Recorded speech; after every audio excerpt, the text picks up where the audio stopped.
I definitely made the right decision to take a zero. Hey everybody, it's Bricks. I'm coming to you from the hotel down street in North Adams, Massachusetts during a 0 day for me to resupply and to get out of the rain today. And so I thought this would be a perfect time to have number 3 in my Mid-Thru Hike reviews of equipment, gear, and assorted other factors with my thru hike to discuss what's going well and what isn't. So let's get started.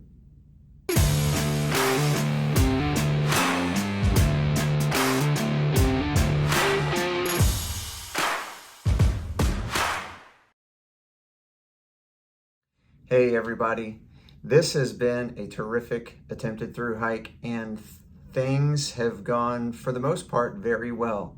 Of course, things don't always go well, but I'm glad that this time we're going to talk about 3 things that have so far gone very well. And specifically, I want to discuss my Altra Lone Peak Alpine hiking shoes, my Sea to Summit Collapsible Cup, and mail drop boxes and bounce boxes.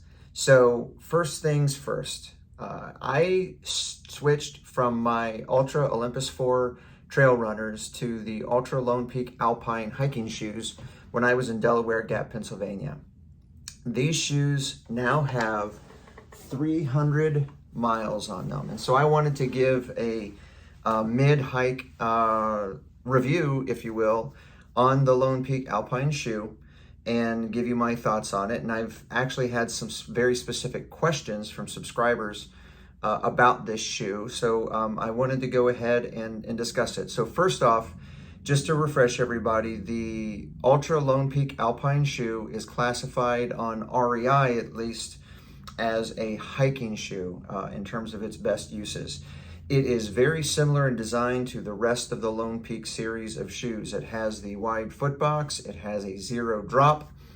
In addition to that, what makes this shoe sort of unique from other Altra Lone Peak shoes is that because it is kind of designed for rocky conditions and for hiking, it has a more rugged sole made for rocks. It has a little bit of improved midsole cushion to absorb the pounding that your feet can take on rocks. It has these D-rings on the top to help you lock in your heels to the shoes for those declines, either steep declines or long declines, to keep your foot firmly locked in so that your feet aren't sliding forward into the shoe. And also separate from the other Lone Peaks is there are no eyelets or Velcro on this for gaiters to be worn while you're hiking. And so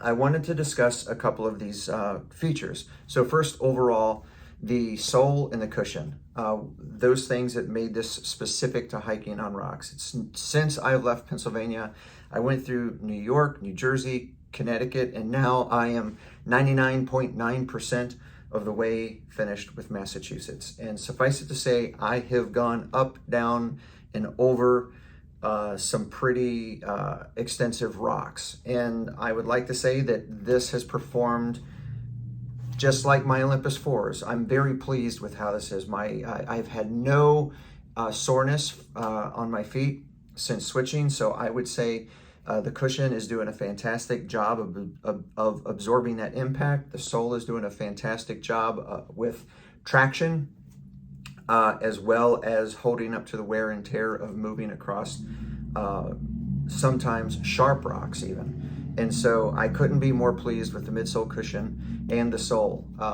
I've had different Lone Peaks that have had issues with the sole coming off because of either, maybe bad adhesive or what have you. I haven't had that experience with the Lone Peak Alpine shoes that I've been wearing, and these have 300 miles on them so far.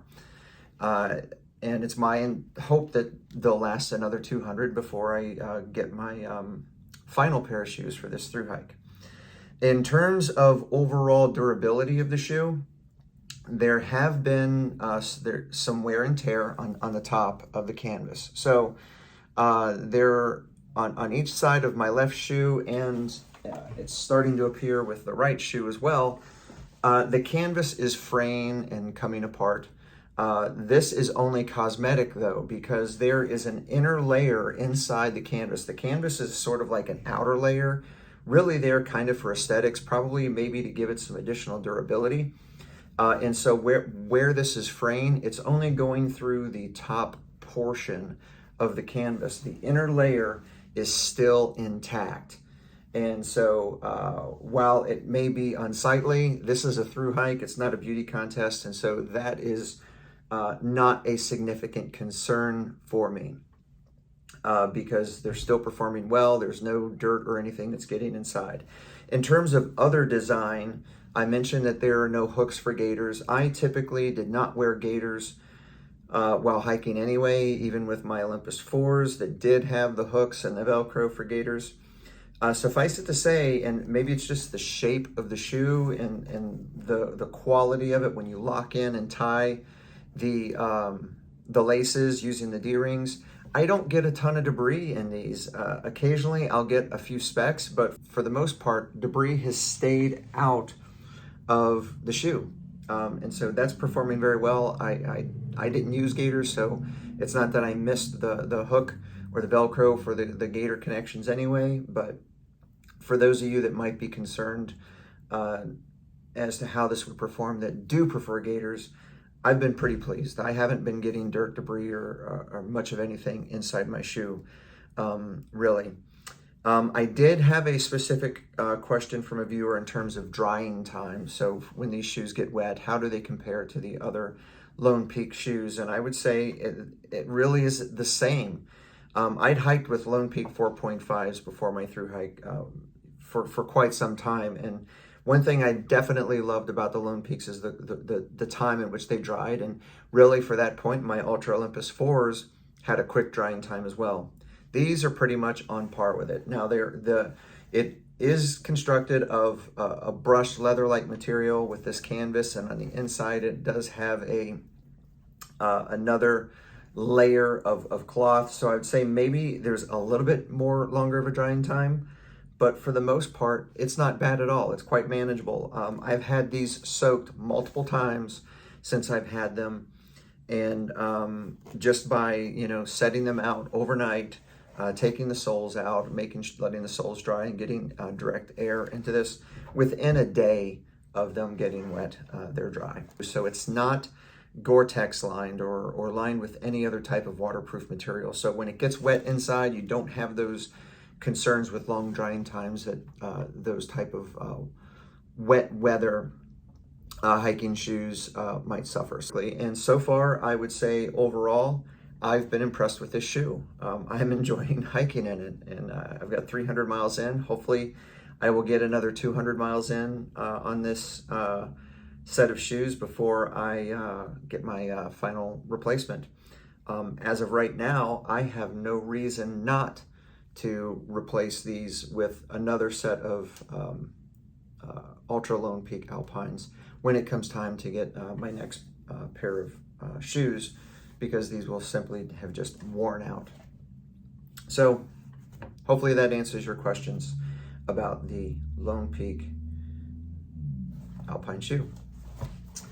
The next item that I want to discuss that has gone very well is my Sea to Summit collapsible mug.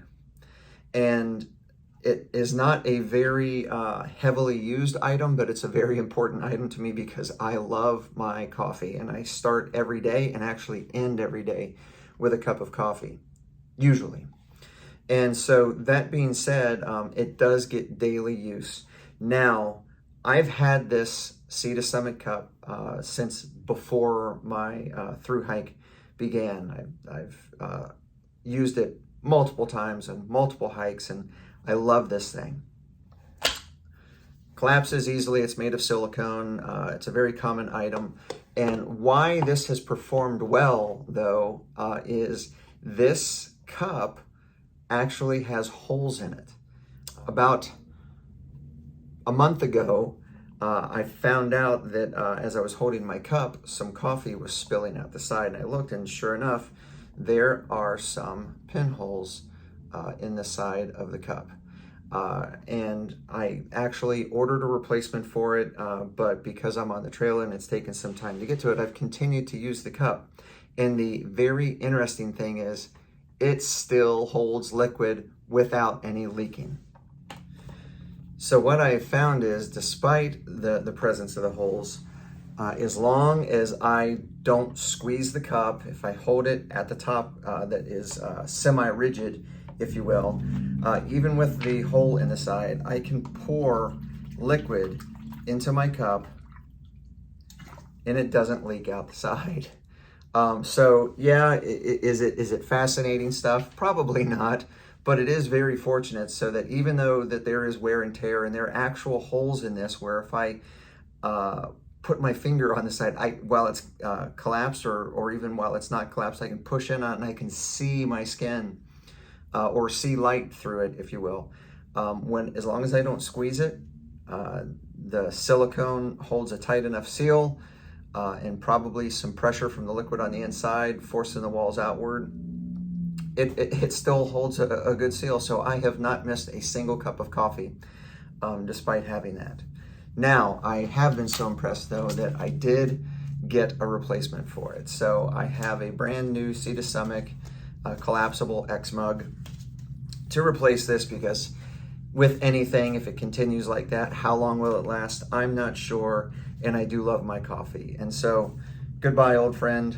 I will miss you. You have performed excellently, but your hike is over. So, on to the final thing that I want to discuss that's gone very well, and that is mail drop boxes. So there are lots of videos out there that discuss mail drop boxes, but suffice it to say, during these travels, you can have mail drop boxes sent to you. Either you can prepare them yourself and mail them to yourself in advance, or someone can send you a mail drop box. In this case, Twinkle sent me a box for a resupply that included, food items as well as my new replacement mug. And I've had several mail drop boxes before. So if you are staying at a private owned business, such as a hostel or a hotel, certain outfitters may accept mail drop boxes. You want to, confirm that they do accept mail drop deliveries for hikers. And then 2, you will address it to that business, and the information that you need is the name of the business to which it is going, so that the post office has that information, care of your name, not your trail name, but your actual name, so that it can be verified by a state-issued ID card, and then the rest of the address information, the street, city, state, and zip code, just like you would address any other package. And then you also want to make sure that you include the words hold for AT thru hiker, and then an estimated time of arrival, so that they know how long that they may have to hold that until you arrive. That is the same process that you would use to send a package to anybody for you.